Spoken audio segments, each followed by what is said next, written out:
Bab 2. Salat berjamaah. Sebagaimana tertulis di permulaan kitab ini, banyak orang yang mengerjakan salat tetapi mereka tidak memperhatikan salat berjamaah. Padahal sebagaimana penegasan Rasulullah SAW mengenai pentingnya salat, demikian juga ketegasan beliau dalam berjamaah. Bagian ini akan saya bagi menjadi dua pasal. Pasal pertama tentang keutamaan salat berjamaah dan pasal kedua tentang ancaman bagi orang yang meninggalkan salat berjamaah. Pasal pertama, keutamaan salat berjamaah. Hadis ke-1. An Ibnu Umar radhiyallahu anhu anna Rasulullah sallallahu alaihi wasallam qala salatul jama'ati afdalu min salatil fajri bisab'in wa isrina darajah. Dari Ibnu Umar radhiyallahu anhu, sesungguhnya Rasulullah SAW bersabda, salat berjamaah 27 derajat lebih utama daripada salat sendirian. Malik, Bukhari, Muslim, Tirmizi, dan Nasa'i. At-Targhib. Jika seseorang mengerjakan salat dengan niat ingin memperoleh pahala, mengapa ia tidak mengerjakannya dengan berjamaah di masjid? Tanpa bersusah payah ia akan mendapatkan pahala yang jauh lebih besar. Siapakah yang akan melepaskan uang 27.000 dibanding uang 1.000 hanya dengan sedikit susah payah? Tanya saja dalam masalah agama, keuntungan sebesar ini tidak diperhatikan. Hal ini karena kita tidak bersungguh-sungguh memperhatikan agama, sesuatu yang sebenarnya bermanfaat tetapi dalam pandangan kita tidak bermanfaat. Dalam hal keduniaan, perbedaan Rp1.000 saja akan kita cari sepanjang hari, sedangkan untuk perdagangan akhirat yang keuntungannya 27 kali lipat, kita menganggapnya sebagai suatu musibah. Pergi bersama ke masjid dengan meninggalkan toko dianggap sebagai suatu kerugian, dan menutup toko ketika itu membuat hati kita tidak enak. Namun bagi mereka yang kebesaran Allah SWT ada di hatinya, akan merasa tenang dengan janji-janjinya, dengan mengingat segala janji pahala dan ganjaran dari Allah SWT. Mereka tidak mempedulikan rintangan apapun untuk memperoleh janji tersebut. Mengenai mereka, Allah SWT memberikan pujiannya dalam Al-Quran. A'udzubillahi minasyaitonirrajim. Rijalul la tulhihim tijaratun wala bai'un an zikrillahi wa iqamis salat. Laki-laki yang tidak dilalaikan oleh perdagangan dan jual beli dari mengingat Allah dan mendirikan salat. Quran Surat An-Nur ayat 37. Di permulaan bab 3, ayat ini akan diterangkan dalam terjemahannya dan dalam Hikayatus Sahabah. Di babnya juga dituliskan beberapa kisah tentang perilaku sahabat dalam perdagangan mereka saat azan berkumandang. Salim Haddad rahmatullah alaih, seorang sufi yang juga seorang pedagang, jika mendengar azan wajahnya akan pucat dan gelisah. Ia akan segera bangun dan meninggalkan tokonya dalam keadaan terbuka sambil membaca syair ini. Apabila muazzinmu berdiri azan, segera aku bangun menyambut seruan yang maha besar, yang tiada sesuatu yang menyerupainya. Ku jawab seruan itu dengan penuh perhatian dan ketaatan. Di sini aku, hai pemilik keagungan, wajahku pucat karena takut dengan menunaikan perintahmu. Telah memalingkan aku dari segala pekerjaan. Aku bersumpah dengan kebenaranmu, tiada yang lebih lezat daripada mengingatmu, dan tiada kelezatan selain menyebut asmamu di bibirku. Bilakah hari-hari yang akan mempertemukan dirimu denganku? Seorang kekasih hanya akan bergembira jika bersama yang ia rindukan. Ia yang matanya telah melihat keindahanmu akan mati dengan kerinduan padamu. Hadis lain menyebutkan, barang siapa selalu berkumpul di masjid dan menjadi ahlinya, maka para malaikat akan menjadi sahabatnya. Jika ia sakit, para malaikat akan menengoknya dan membantu segala urusannya. Hadis kedua, yang artinya dari Abu Hurairah radhiyallahu anhu, Rasulullah SAW bersabda, salat seorang laki-laki dengan berjamaah digandakan 20 kali dibanding salatnya di rumahnya atau di pasarnya.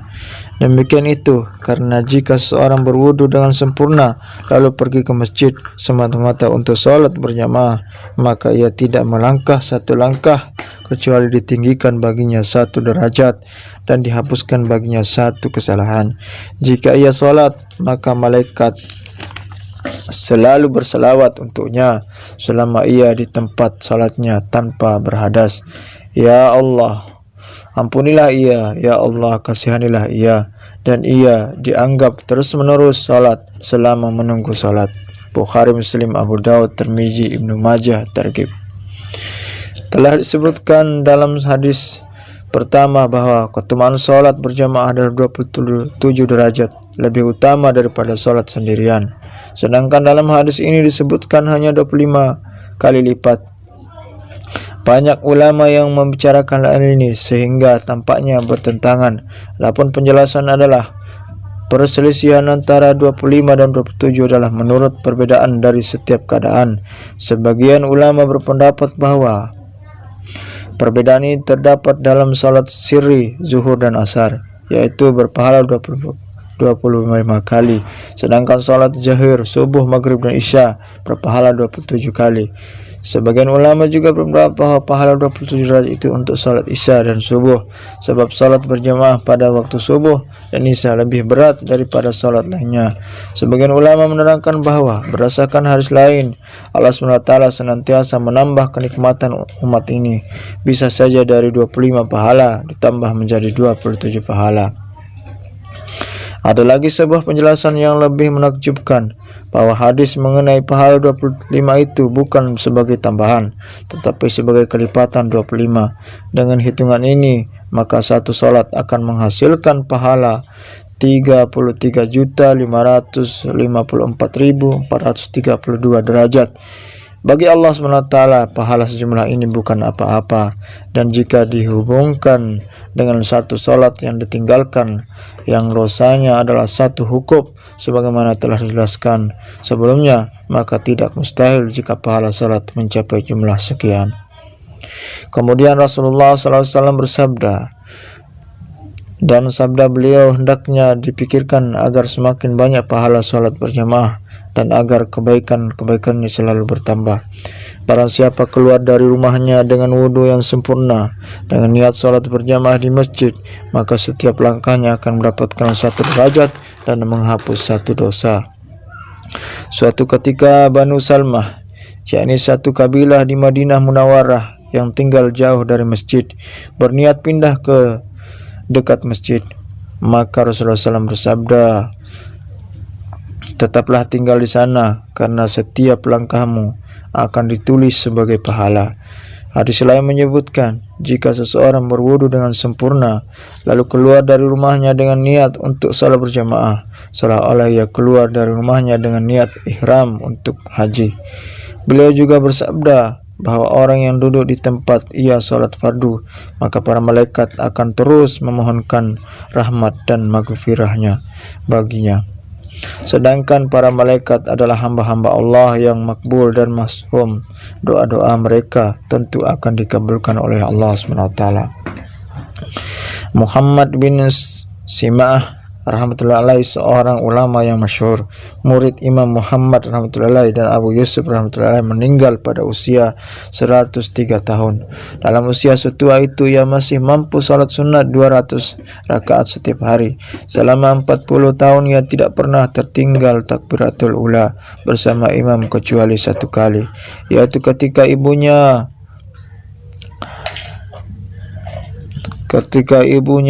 wafat karena kesibukan tertentu tinggal. Ia berkata, suatu ketika saya tertinggal salat berjamaah untuk menebus pahala salat berjamaah 25 derajat. Saya salat 25 kali. Kemudian di dalam tidur saya bermimpi ada seseorang yang berkata kepada saya, wahai Muhammad, walaupun engkau salat 25 kali, engkau tetap tidak akan mendapat amin malaikat. Maksud amin malaikat adalah sebagaimana yang telah dijelaskan dalam banyak hadis, bahwa jika imam selesai membaca Al-Fatihah lalu membaca amin, maka para malaikat ikut mengamininya. Dan jika seorang makmum membaca amin bersamaan dengan amin para malaikat, Allah akan mengampuni seluruh dosanya. Mimpi tersebut mengisyaratkan tentang hadis-hadis di atas. Maulana Abdul Hayy rahmatullah alaih berkata, kisah di atas menunjukkan bahwa pahala sholat berjamaah tidak dapat disaingi oleh pahala sholat sendirian, walaupun dengan sholat 1000 rakaat. Amin malaikat, pahala mengikuti jamaah, apalagi ditambah dengan doa mereka setelah sholat berjamaah, akan menghasilkan pahala yang sangat besar. Selain berbagai kelebihan di atas, masih banyak kelebihan-kelebihan yang hanya dapat didapat melalui sholat berjamaah. Ada satu hal yang penting untuk diperhatikan, yakni alim ulama telah menulis bahwa doa para malaikat akan diperoleh jika sholat dilakukan dengan sempurna. Jika sholat dilakukan asal-asalan, maka sholat itu akan seperti kain kusut yang dilempar ke mukanya, sehingga malaikat tidak akan mendoakannya. Hadis ketiga, Muslim, Abu Daud, Nasai, Ibnu Majah, Targhib, yang artinya dari Ibnu Mas'ud radhiyallahu anhu berkata, barang siapa ingin berjumpa dengan Allah SWT pada hari kiamat sebagai seorang muslim, hendaklah ia menjaga salat 5 waktu. Barang siapa ingin berjumpa dengan Allah SWT pada hari kiamat sebagai seorang muslim, hendaklah ia menjaga salat 5 waktu di tempat azan dikumandangkan. Karena sesungguhnya Allah SWT telah mensyariatkan untuk nabimu sunanul huda, jalan-jalan petunjuk dan kebaikan. Dan sesungguhnya sholat berjamaah 5 kali di tempat azan dikumandangkan termasuk sunanul huda. Apabila kamu sholat di rumah-rumahmu sebagaimana perbuatan mereka yang suka tinggal sholat di rumahnya, berarti kamu meninggalkan sunnah nabimu. Dan jika kamu meninggalkan sunnah nabimu, maka sesatlah kamu. Tiada seorang laki-laki pun yang berwudu dengan sempurna lalu pergi ke satu masjid